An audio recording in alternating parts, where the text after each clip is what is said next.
go on and we'll go from there. Sheree, you got any questions? No, so we'll do our intro after we're done with them. We do that by ourselves. The blurb, Yeah, the we'll blooper yeah, intro, yeah. and we'll just start saying the title, and then introduce them. Then we'll just jump into it. All right, well, why don't we just do the blooper on the back end That's what I just said. and then we just kind of make sure that we introduce the title and all the other things. Because why does the blooper have to be programmed? Like, can't we just be natural and whatever comes out funny? Do we have to schedule funny? Are we scheduling funny today? I'm not talking to you. See, ladies and gentlemen, welcome back to another edition of Behind Closed Doors with the Brookses. Y'all stay tuned. This one is going to be a good one.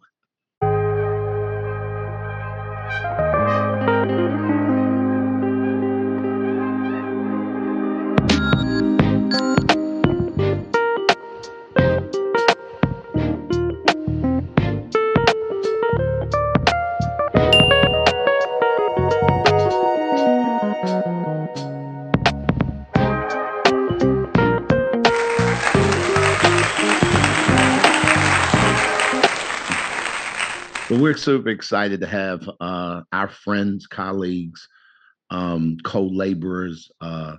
We had a chance to coach this couple years ago, and this is an example of when you start out in a business relationship, and then it becomes friends, and then it evolves into family.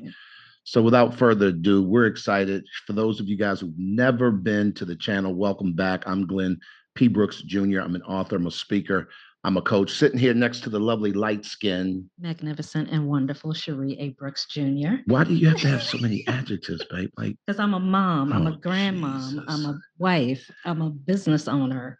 Yeah. All that. Yeah. And here's the crazy thing. So today we're going to be talking about all of the things. So for those of you guys who are concerned, and maybe I get this title wrong, what's the title of today's show, babe? Can entrepreneurs have it all? Business, love, and family. And that's why we invited Team Psalms. Ladies and gentlemen, put your hands together for Team Psalms. We're excited to have them in the building. Christine, Sean, if you guys can really quickly, this is a power pack question, very loaded. We're going to walk through this process. You guys are building some things together. You are 27 years Yes. in 27. now. Yeah. 27 years in a row. Yeah, In a row. Can y'all tell people real quick who you are, what you do, why you do it, who you do it for, and let's set up the framework of how we're going to get down. Can entrepreneurs have it all? Can we do all the things? Absolutely. I'll let you start, please. Thank you. I am Christine M. Solms, wife, mom, dance studio owner, business coach, as well as the mompreneur coach. As I said before, married to this amazing man for 27 years in a row.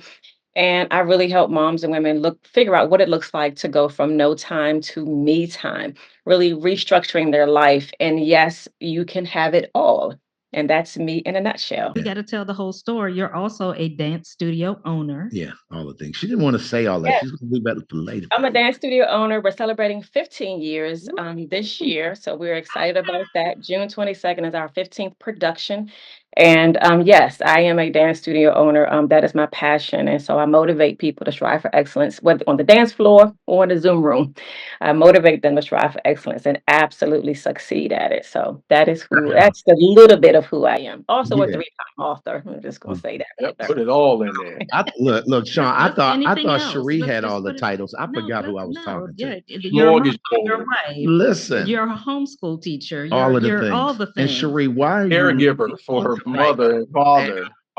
listen, why are we laying it on so thick? Because Sean, because we're gonna talk about this. Right, Can because we we're going really? to talk about it. It's all these titles. That's what leads to what we're talking about today. Absolutely. And Sean, And I get 90 minutes of me time. So let me just put that right there with all the titles. Wow. So there's that. Sean, it's your turn.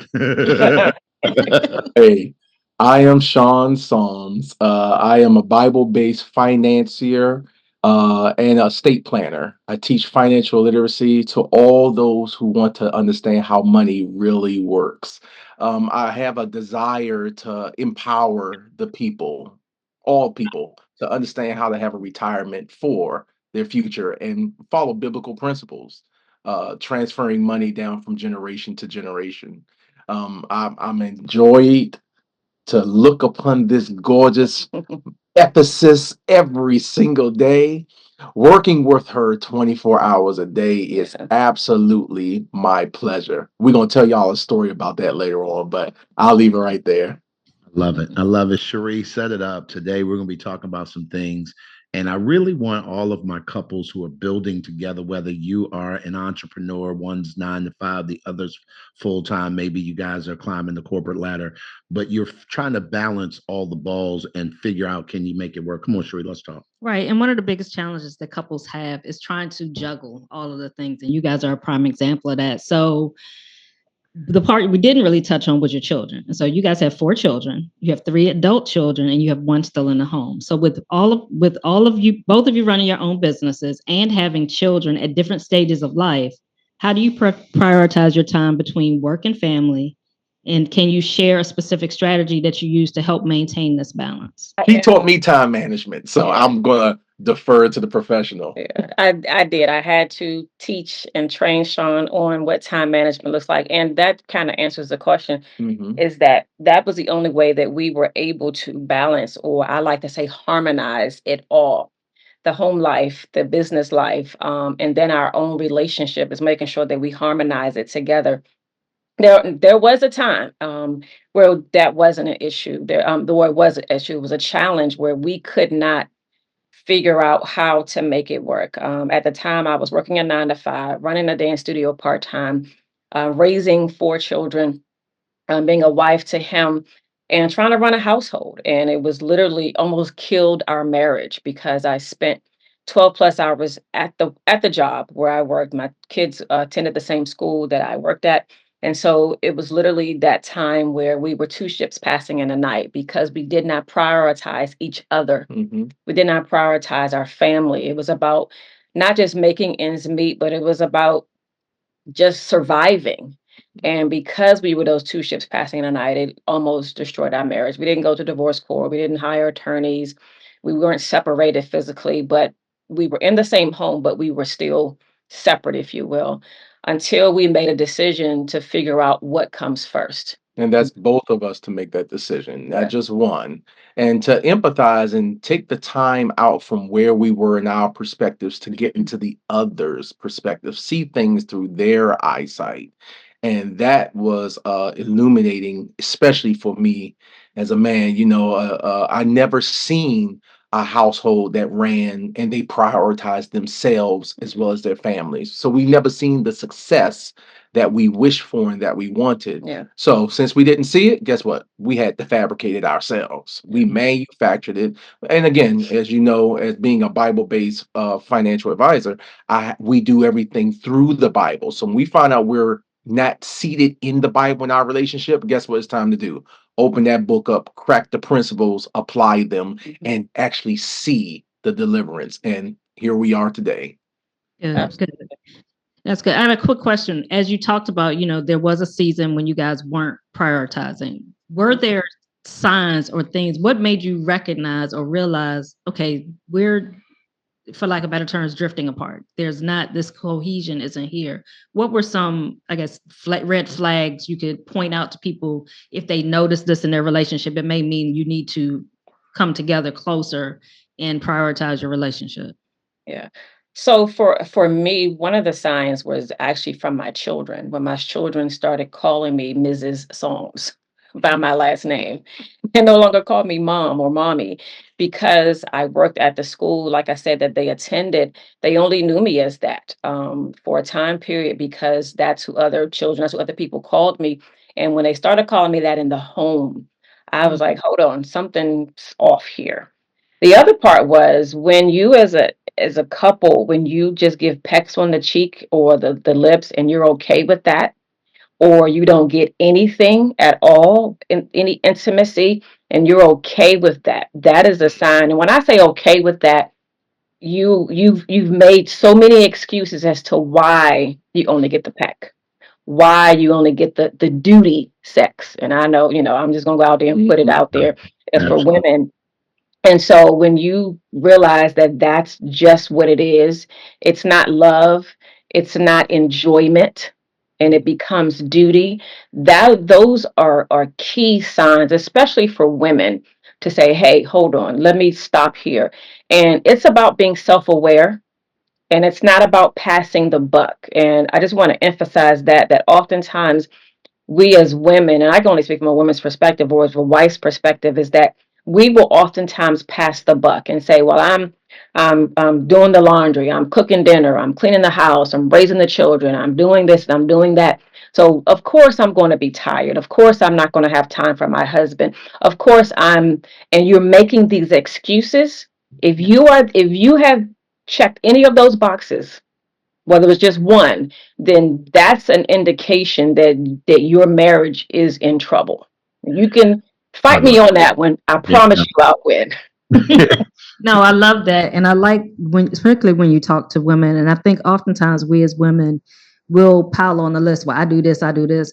But part of your obligation as a wife is if I see that there's some distance, I need to initiate that. I need to make that connection. I can't put all that onus on him to make the connection. Yeah. I can't just keep using the excuse, I'm tired. I have to also make time for him. That's good. Just like I do with the kids, because that's one thing I hear often with couples, especially with small kids. The husband's complaint is that, well, she gives all her time to the kids. Mm. You're married. You're a wife first. You have to make time for your husband. For those of you guys that are just pulling up, welcome to another edition of Behind Closed Doors. It's gonna get hot. It's in here gonna get today. hot in here. You understand me?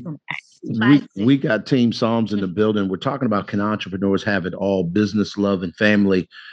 Christine, you resoundingly said absolutely you can. When I thought about that question, Cherie posed the title. I said, for me, it's yes and or yes and no, or it's yes with a caveat. And I think that oftentimes, and I want to kind of switch gears a little bit, it really involves the kind of support systems that you have in the relationship. I think everybody desires to have everything, but I think unfortunately what most of us do is we try to have everything all at the same time right now in this season, and this becomes that whole juggling act. So many people may not know this, but you guys, as much as you all are involved in each other's businesses, you actually have two completely separate business with two separate outcomes, two separate staffs, teams, the whole 9 yards. Sean, and I want both of you guys to kind of talk and speak to this, but when it comes to running a business, how do you guys support each other's entrepreneurial endeavors, like y'all's dreams? And I know, obviously, we've had a chance to coach and work with you guys. Y'all do it better than most, and I've watched you, and I admire you guys. Like, can y'all share a little bit about how is it that you actually take the time to support the other one with all the things that you got going on yourselves? Anybody? Super good. And not trying to get super duper deep with a one word phrase or one word throw out. But it's first, we had to learn how to communicate. Yeah. I had to learn how she hears, how she understands, because I have my vision and trying to convey it in words and in the right words to speak for her to understand it. That's a whole art within itself. So being married for 27 years, I had to take that time to want to learn her and how she understands. And as I explain to her what's going on, what my challenges are, what my triumphs are, what my goals are, I also have to weigh in there how this weighs on her in all that she's doing. With the family, with even herself. So often we forget, and that's just a gift that I'll tell people God has given me, the gift of empathy, because I asked for it. I ask God to give me the gift of empathy so I can understand what other people are going through when I'm trying to add something to them or ask for something from them. And so I'm very careful with that balance to find out where she is and what it is I want. Well, that's a word right there. No, that's good, Sean. Yeah. Sure. And that's basically where it is. So that communication was key first before I can start to express to her what it is I needed, what it is I wanted, where I wanted to go, and where she is in the midst of that. Yeah. Yeah, Sean, one of the things, and I'm going to throw it to you, Christine, that I love about what you said is that you asked for the empathy. I think that naturally, in a lot of ways, human beings are selfish Yes. by nature. Like we come out the womb crying, me. And Hmm. we all know kids, and we're going to talk about our kids. We're going to clean it up and not go with the earthquake version. But we listen, they are takers. Yes. Yeah. And if you don't prioritize you, if you don't try and figure out how to get yourself in other people's shoes, you'll miss them. Christine, talk to me a little bit about how do you support this guy? He's got a lot going on. We've had a chance to sit in some of even y'all's financial stuff, and I've watched you like support this cat, and nobody in the room would have known that you have all the things going on that you do, quite frankly, Yeah. separate and apart from him. Come on, talk to us.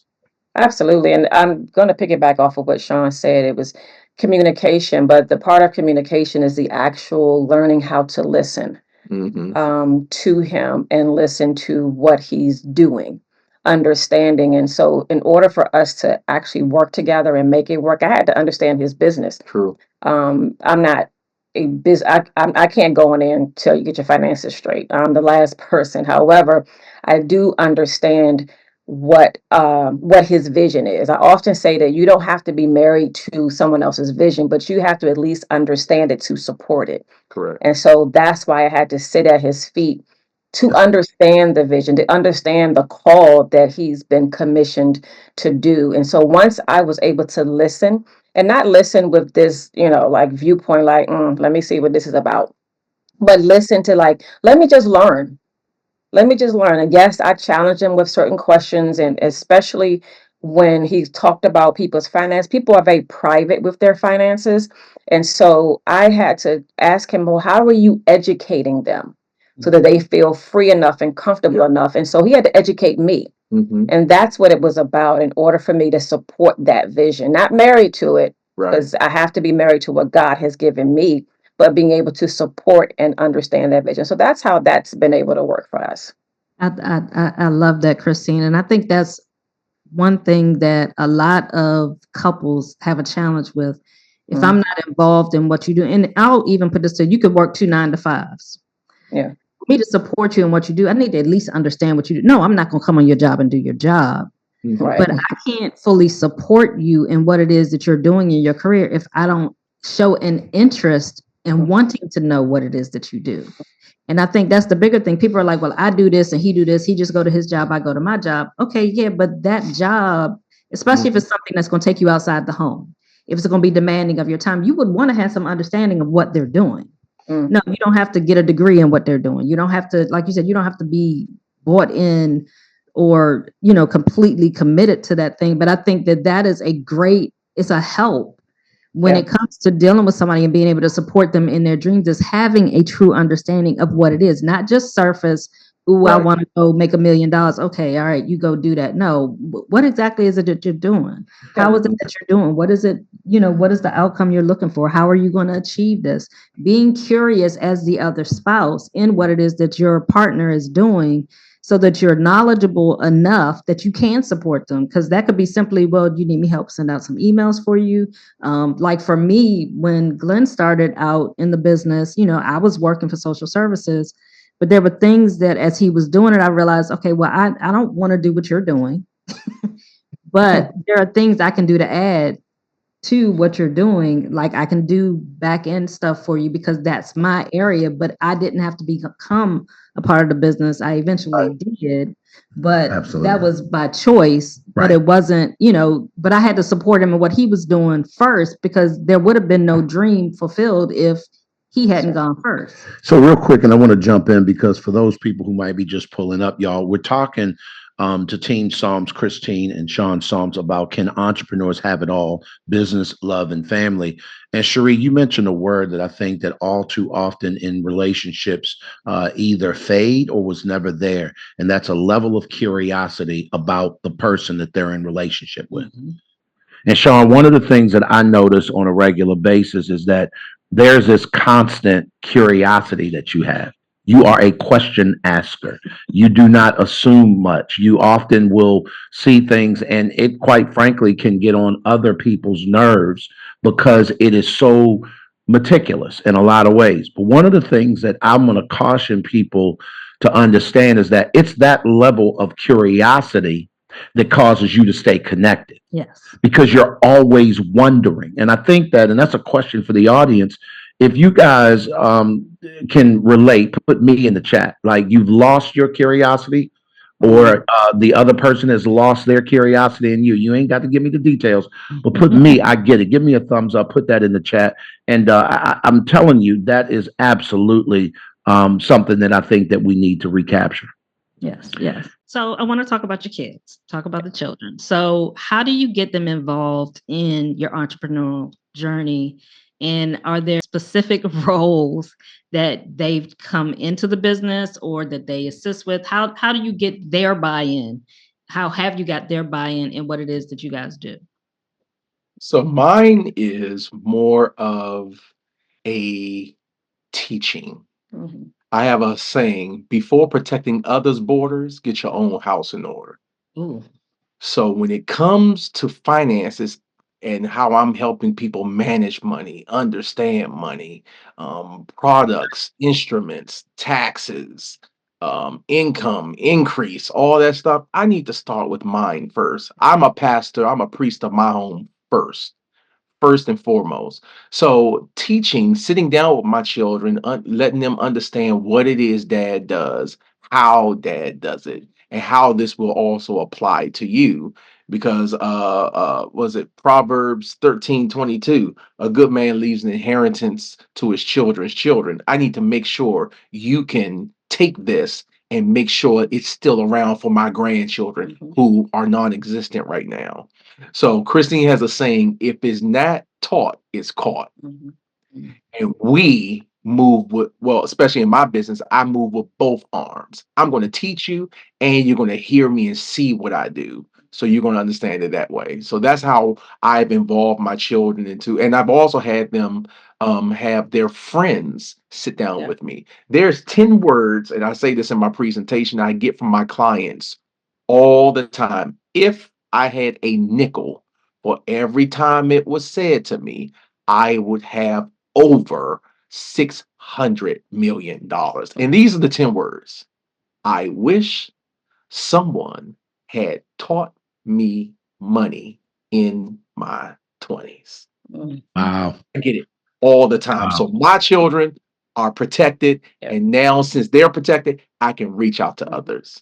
You know, that that's is good. critical because I think that that part, and I know you guys well enough to know, for those that don't know, these two here bravely jumped out when it was not popular and homeschooled all four of their kids. And there was a season where all of them were being homeschooled simultaneously. They're obviously different ages, but the Yeah. teaching part is critical, particularly at young ages when they understand fundamentally what you guys do. And Sean, you said something I think is critical, and that is how does it apply to you? Mhm. Because a lot of times kids don't necessarily connect the dots. Yeah, you do a thing, but that don't really apply to Right. me because you're just dad. It's like, but it does. And I need to teach you that. Christine, talk to us because every one of your kids is incredibly creative.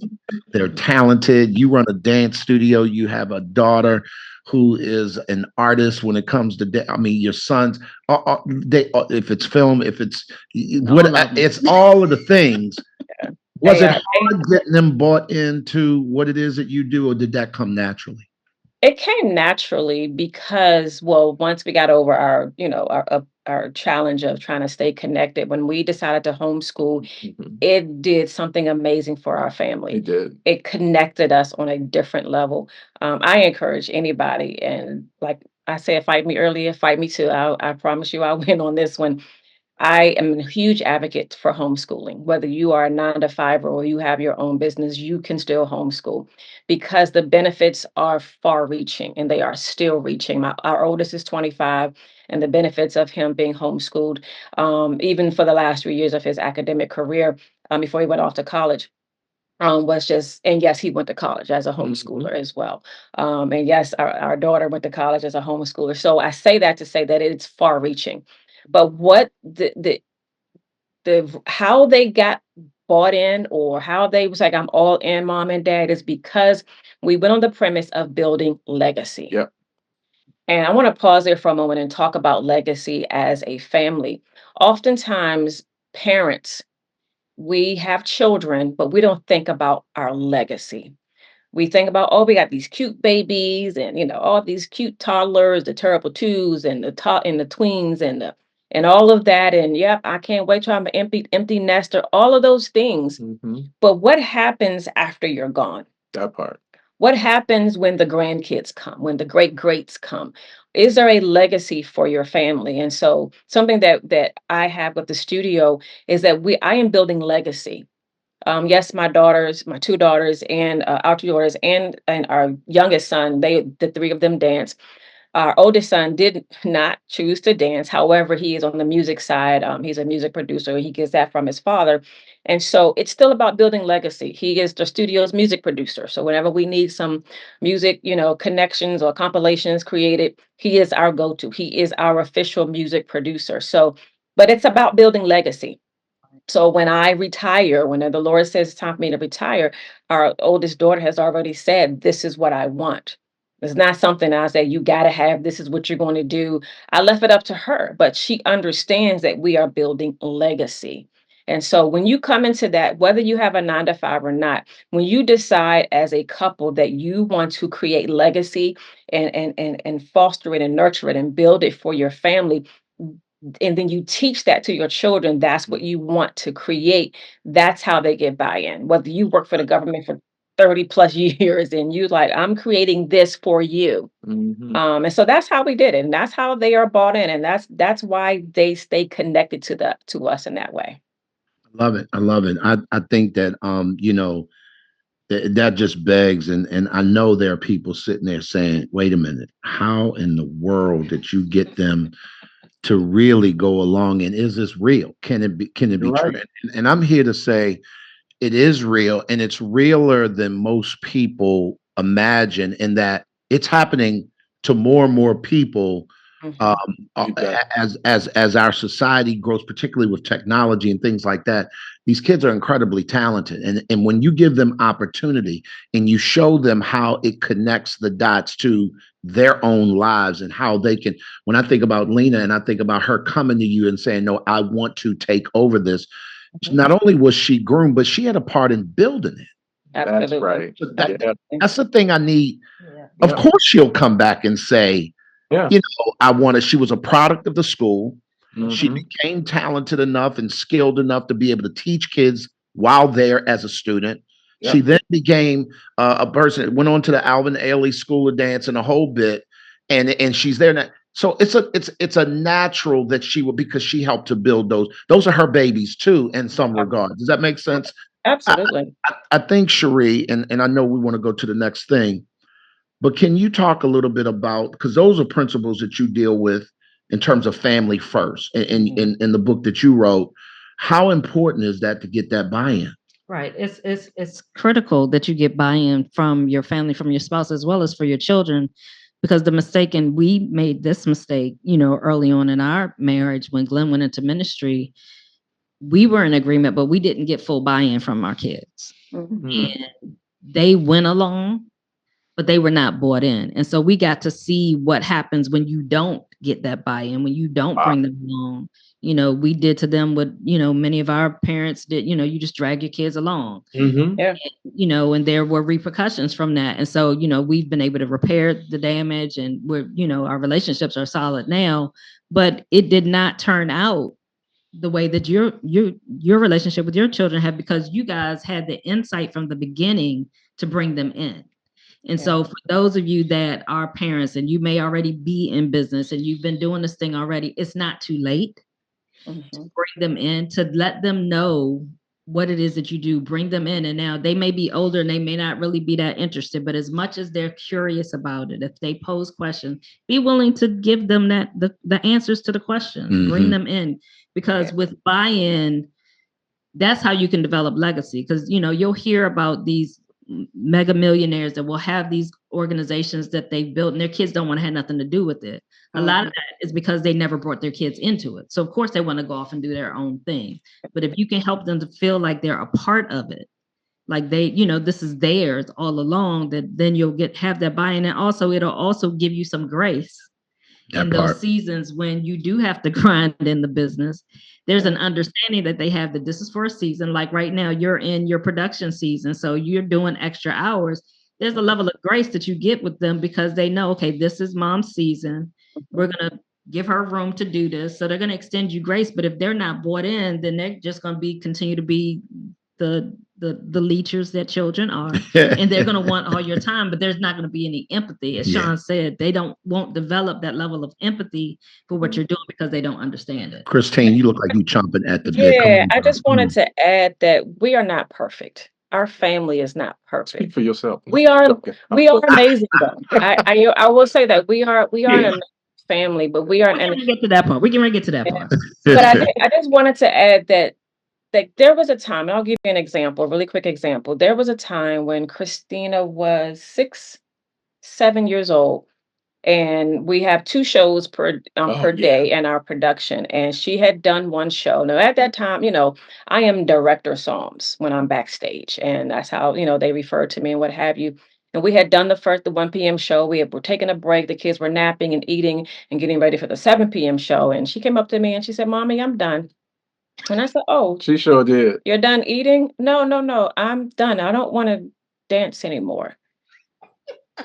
And I looked at her. I said, "Well, we got one more show to do." She did amazing in the first show. Outstanding. Incredible. And she said, "I'm done."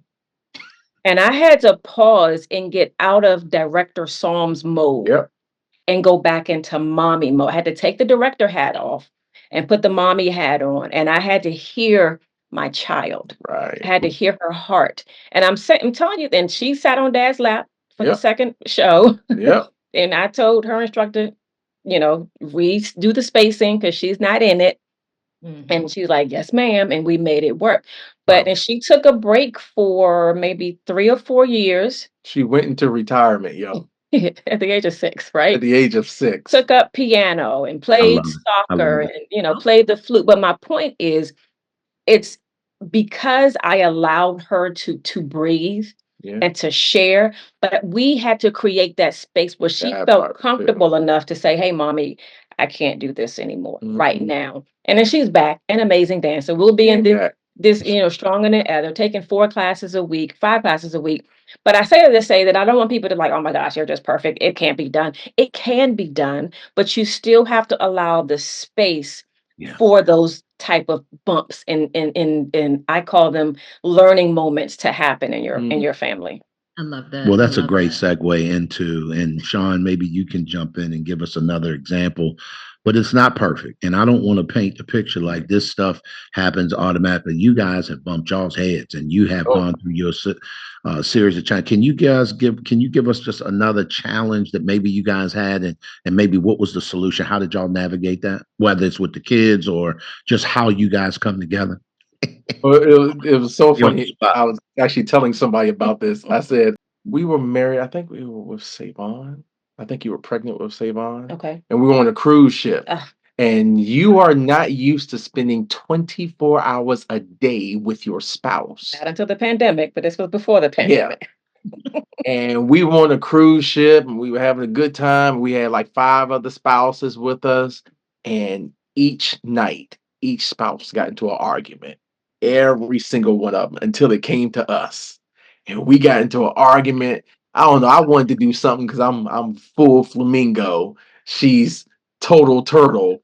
And she didn't want to have the fun I wanted to have. I felt like she was holding me back. She felt like I was doing too much. Y'all, when I tell y'all the ship wasn't big enough to get away from her, it's like being in a high school with your girlfriend and y'all mad at each other and y'all see each other walking down the hallway. Y'all take the same class. Walk past each other and didn't even acknowledge each other. And so we don't have the perfect, but we had to learn each other and how to not be over the top for her.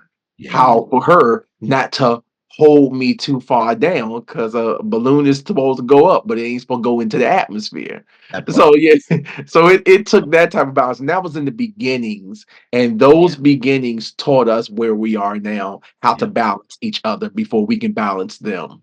Yeah. I can No. always tell by what he's going to wear that day, Oh, what I can expect. You all know. it's a sign. Y'all seen Sean Right. dress. Right. We can. It's like, I okay. can tell. Yeah. He got the white shoes on. Watch the Yep. heck out. You, Yep. you, Yep.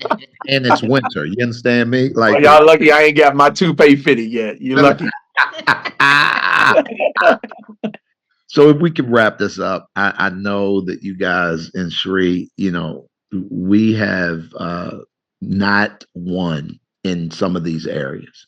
And hanging out with folks like them shows us, what winning can look like. And you said it earlier, it's not too late to make the adjustment. I think one of the greatest gifts we can give our children is the gift of change. Yes. And that is that they get to watch in their lifetime their parents evolve.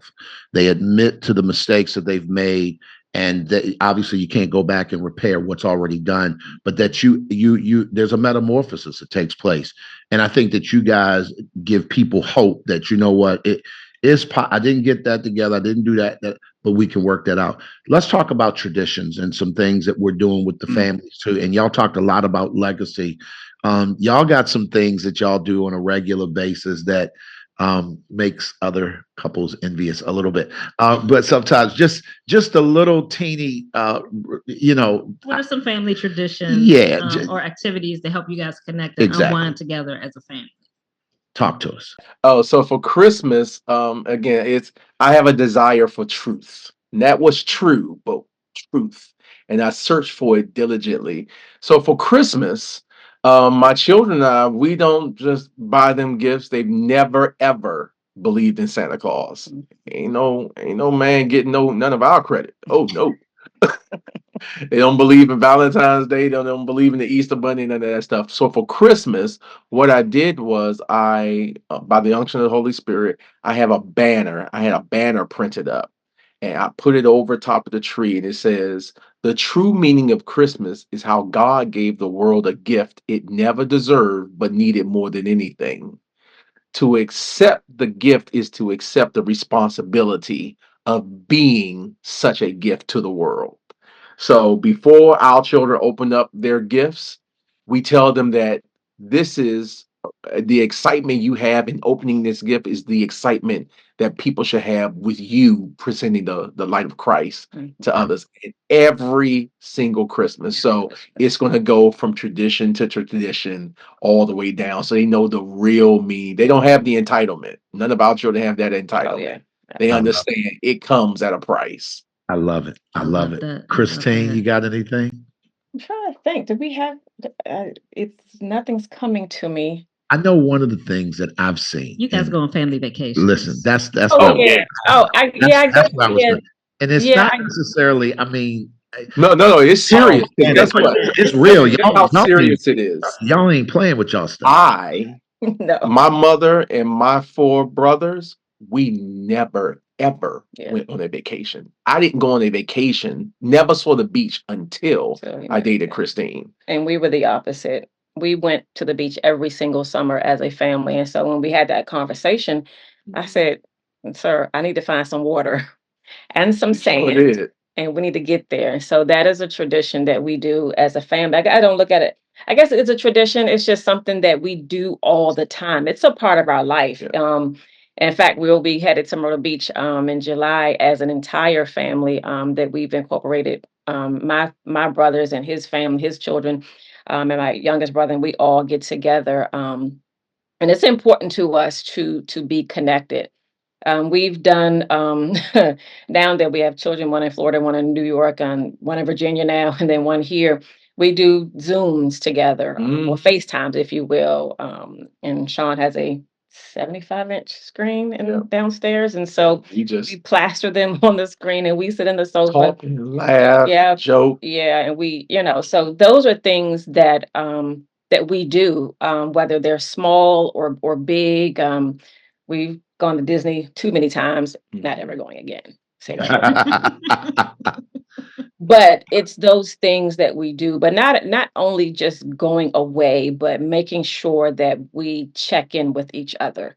That is something that we do. We have a family text, and they send we each other. I don't do the memes because anyway, they do the funny memes, and I laugh at what they send and what have you. And but we do that because it's important that we stay connected. Yeah.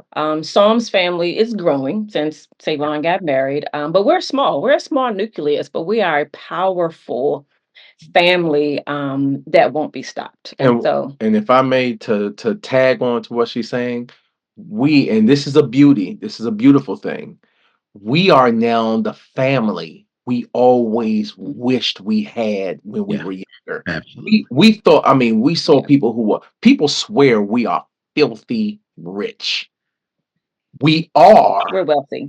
we are wealthy because our love and Yes. people see it. It Yeah. resonates so much because we didn't have it, so we made ourselves Mhm. that. And you can too, now that you're aware. And we thank God for we thank God so much for the Glenn and Cherie, Yeah. the Brookses, and seeing that also because it's a beautiful perspective of the left eye, right eye perspective, making one vision. Mm. Glenn and Cherie, you guys have it where, like you said, you did things incorrect and then you corrected them. Mhm. With us, you have us. We didn't do it incorrectly. We did it correct the first time. You need both those perspectives Yeah. Good. in order to make your vision. Because I prefer all the variables. Give it Yeah, to me. It's better for me to have it and not need it than to yeah. need it and not have it. Yeah. Well, you guys are the Huxtables of 2024. Ah, We'll take it. We'll take it as long as Denise don't get You're pregnant. our As long as Huxtables. Denise don't get pregnant. oh, facts. No. Right. Right. Listen, well, ladies Yeah. and gentlemen, I'm excited. I appreciate you guys for pulling up. I know we went a little bit long in this episode, but I need you guys to know that it is possible for you to have it all, but it's impossible to do that without you doing it intentionally, building it, having structure, having systems, and Communicating. communicating and doing all the Unity. things. That is what solidifies that. Sure, you got anything before we want to roll? No, I'm just great to. I'm glad that we were able to have our great friends here today. Appreciate you guys adding value to our community. As always, love you guys and can't wait to see you soon. Thank you Absolutely. for forming the community. That part right Yeah. there, for building the structure. Yeah. Because people always just look to live in and it's I'm gonna tell you this real quick. Every day I wake up, I walk around my house, even into the bathroom, even into the closet, and I thank God that it's there. I don't overlook it or just use it. I identify it. So I say that again to you, to the Brookses. Thank you guys for building, for backhoeing the ground and making it level, pouring the foundation, building the structures, and opening it for people to reside in and be a community. I appreciate that highly. And we're talking about the MAPS community. If the listening I did was not gonna know. let Yeah, I and was gonna so let you know. Sean, perfect segue because we when we were starting out in our marriage, we did not have a community that we Nope. could tap into.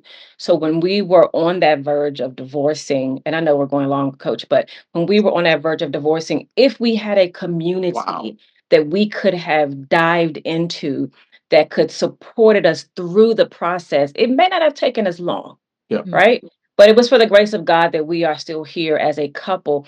But I just want to encourage other couples who, if you're year one or year 30 or what have you, or somewhere in between, get connected to a community maps, a community that is going to give you what you need before you need it. The preventative work is the protective work. Absolutely. Boy, Thank listen. you. No, Thank you.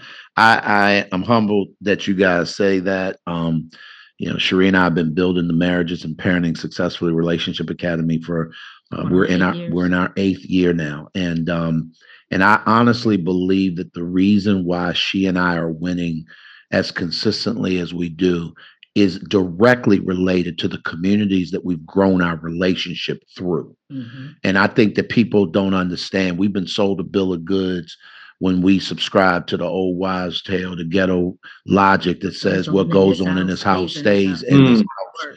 And I'm going to promise you that is what's causing the fabric of our families to just unravel in ways it's just not necessary. And so if you're out and about and you come across this video, this interview, and you want to learn more about the MAPS Relationship Academy, click one of the links in the description below. You could jump on a free discovery call. We don't let everybody in that community.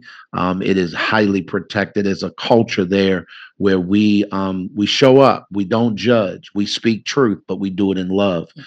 And we hold each other accountable to do the things that we say that we want to do. Here's what I know to be true. At the end of the day, you can't get to any can't get to any place of significance by yourself. And why is that, babe? Because we all need some help. Some help. Y'all be good. Help me. Help me. Listen. Help me help you. You know what I mean? I'll be good. We'll see you guys back on the next edition of Behind Closed Doors. Team Psalms, thank you so much. I appreciate you guys. Thank you so much. Y'all be good, and we'll talk to you guys next week.